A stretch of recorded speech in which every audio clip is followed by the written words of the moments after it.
Pemirsa, pemerintah Kabupaten Ogan Komering Ilir melalui Badan Pengelolaan Keuangan dan Aset Daerah atau BPKAD kembali membuka lelang aset daerah tahap kedua.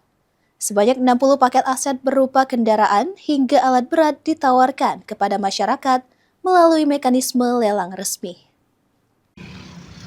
Lelang aset daerah tahap kedua ini menawarkan berbagai aset milik Pemkab Oki yang sudah tidak lagi digunakan untuk operasional pemerintahan.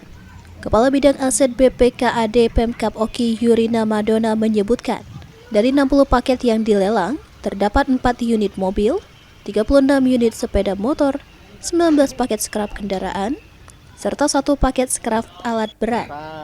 Menurutnya, aset tersebut merupakan hasil pengembalian dari sejumlah organisasi perangkat daerah.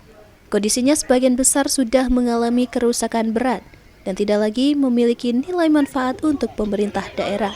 Namun BPKAD Oki menyebut masih terdapat sekitar 500 kendaraan dinas lainnya yang belum dikembalikan ke bidang aset dan saat ini masih dalam proses penelusuran. Di BPKAD sendiri kita menyediakan layanan informasi terkait lelang kendaraan. Di sini admin kita bisa membantu terhadap masyarakat yang berminat mengikuti lelang dan akan dibantu prosedur pendaftarannya melalui lelang.go.id. Ahmad Robawi, PAL TV.